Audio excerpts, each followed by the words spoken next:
Hoje é 16 de maio de 2020, é um sábado. É um sábado e são quase 14 horas. Sábado é dia de descanso. E este escriba estava muito sossegado quando ouviu uma poesia.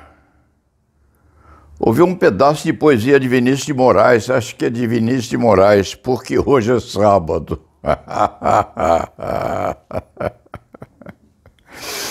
E estava se deliciando com os poemas de Vinícius de Moraes quando, de repente, vem à cabeça do escriba essa discussão sobre esse remédio que o presidente da República faz questão de liberar, embora já tenha sido ultrapassado nos Estados Unidos da América do Norte pelo próprio Trump, que é, num sentido mais estrito, quase padrinho do presidente da República. Cloroquina, qualquer coisa assim.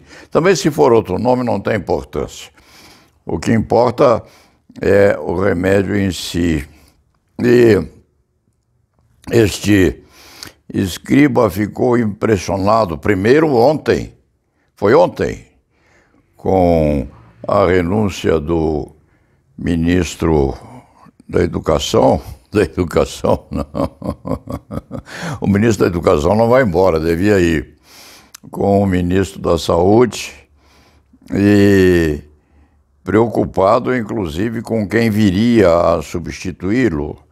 E parece que há um interino, que é um general de exército reformado. Sim, reformado. O general de exército é, interinamente, ministro da Saúde. Poderia ter um bisturi na mão? Não pode, porque não é médico. Pode ter um fuzil. Da mesma maneira que um médico não pode ter o fuzil na mão, porque não pode operar à custa de um mosquetão. E o escriba ficou muito preocupado com essa preocupação também retardatária que veio de ontem.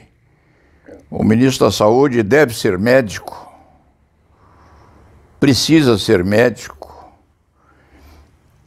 É natural que o seja, mas, inclusive, naquelas decisões ligadas, eventualmente, a se ministrar um remédio novo como esse que está sendo indicado por alguns para tratamento coonestador de eventual cura para os doentes atacados por esse vírus que está por aí, precisa e deve ser médico, inscrito no Conselho de Medicina, porque é diferente autorizar como mandatário no Ministério da Saúde, autorizar eventualmente até a importação de um medicamento dessa natureza, e entrar numa relação de concausa com o uso desse medicamento em órgãos de saúde pública, SUS, etc. E se morre alguém em razão desse medicamento ou dessa medicação que seria ministrada aí sem controle qualquer. Isso veio à cabeça deste escriba, sim. Ministro da Saúde, tecnicamente, deve ser médico. E se e quando liberar o uso desse medicamento indiscriminadamente, compete ao Conselho Federal de Medicina a regulamentação dessa coisa, e aos conselhos estaduais de medicina também compete examinar em quais circunstâncias essa medicação deve ou pode ser ministrada. Em princípio, a utilização de um general de exército para ser interinamente, embora ministro da Saúde, já é uma causa extravagante de nomeação e, dependendo das circunstâncias, quem vier a substituir o ministro da Saúde efetivamente nessa escolha, que cada vez é mais difícil para o presidente da República, é bom que se pense muito bem nisso. Não se ponha um contabilista para ser ministro da Saúde ou um arquiteto, ou sabe-se lá qual a profissão do substituto. Isto veio à cabeça do escriba numa relação de causalidade, numa concausa.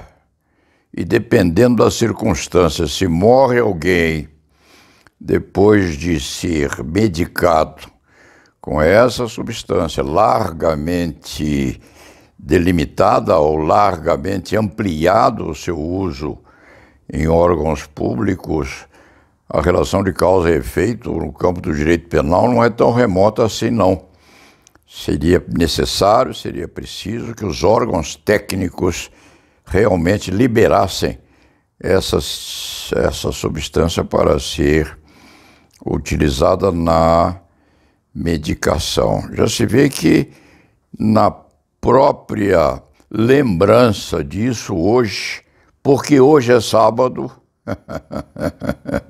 já há uma relação de causalidade ligando remotamente o poeta Vinícius de Moraes a esse problema que envolve o presidente da República, que está obsessivamente preocupado com isso e que teria isso uma solução muito lógica, muito adequada às circunstâncias, se ele não fosse tão teimoso e tão obcecado para obter a liberação dessa substância que está bailando por aí à volta desse vírus que constitui hoje a maior preocupação da brasilidade. E lá na Vevá.